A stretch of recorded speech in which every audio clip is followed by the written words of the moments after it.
నా పేరు మోహన్ రావు అండి. నేను బెటాలి కానిస్టేబుల్ వర్క్ చేస్తా ఉన్నా. ప్రీవియస్గా నేను చాలామంది నాకు చెప్పినప్పుడు ఎన్ని వస్తామండి పోతామండి మాకు ఎందుకు చెప్పి నేను డ్యూటీ చేసుకుంటూ ఉండేవాడిని. అప్పుడు బీబీ మేడం గారు చెక్ చేసేవాడిని నేను. అప్పుడు స్టేటస్ పెడతామంటే అప్పుడు 70,000 80,000 వస్తూ ఉండేది. పెద్ద పట్టించుకోవాలి. 2 లక్షలకు వచ్చినప్పుడు కొంచెం బలు పెరిగింది. ఇదేదో ఉంది గమనించాలని లేదని చెప్పి సరే ప్రొడక్ట్స్ ఏమన్నాయని చెప్తే ఇవన్నీ మా ఫ్రెండ్స్ చూపించాడు నాకు. ఎప్పుడైతే నేను స్టార్ట్ చేసిన ప్రొడక్ట్స్ ఈ రోజు కూడా మా ఇంట్లో వాడే ఆయిల్ అదే, పేస్ట్ అదే, ప్రతిదీ అదే. బయట ఏది కూడా కొన్నాం.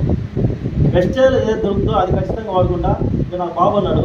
ఆ బాబుకి పాపకి కానీ ఎక్కువ సార్ మన చిన్న స్వీట్ తిన్నా సరే జలుబు వచ్చేది. నేను ప్రొడక్ట్స్ సార్కి ఫోన్ చేసేవాడిని. ఫోన్ చేసి సార్ మా పాపకి ఇట్లా ఉంది, బాబుకి ఇట్లా ఉంది ఏం చేయమంటారు సార్. సింపుల్గా ఏమి ఎక్కువ వాడతాము, ప్రోటీన్ పౌడర్ ఒకటి వాడు, అదేవిధంగా మన ఆవు కొలెస్ట్రాల్ అది ఒకటి వాడని చెప్పారు సార్.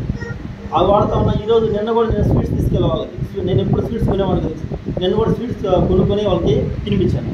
అంటే అంత కాన్ఫిడెన్స్ ఉంది. ఏమి తిన్నా సరే నా పిల్లలకి ఏం కాదు, నేను వాడుతుంది అంటే ఫ్రెష్ ప్రోటీన్ పౌడర్ వాడుతున్నాను. ప్లస్ దాంతో పాటు చూడండి ఎన్నో హాస్పిటల్ తిరిగే తగ్గట్లా, కానీ చిన్న ప్రోటీన్ పౌడరు అంత విలువగా మనకి వెస్టేజ్లో ఉందన్నమాట. సో ఇంకొకటి తీసుకుంటే హెల్త్ అయితే బాగానే ఉంటుంది, కానీ ఆదాయం ఎట్లాగా. ఇప్పుడు నేను జాబ్ చేస్తున్న జాబ్లో నాకు 30 నుంచి 35,000 జీతం వస్తుంది. ఇదే వెంకటగిరిలో ఒక ఫ్లాట్ నేను కొనగలనా సార్?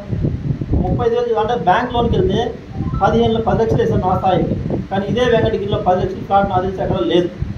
సో ఇప్పుడు నేనేం చేయాలి? ఒక ఇల్లు కట్టుకోవాలన్నా అంటే నాకు అదనపు ఇన్కమ్ ఉండాలి. అది ఎట్లా ఉండాలి?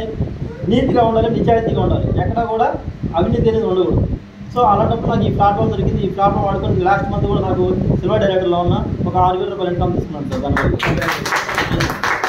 సో మీకు అంటే ఎవరైతే కొత్త వాళ్ళు ఉన్నారో ఆ కొత్తలు కూడా ఈ అవకాశాన్ని పట్టుకోండి. సార్ వాళ్ళు చెప్తారు నెక్స్ట్ అవకాశాలు పట్టుకొని దాంతో సార్ వాళ్ళు ఏం చెప్పారు అది పాటించుకుంటూ వస్తే మనం 100% సక్సెస్ అవుతాం సార్.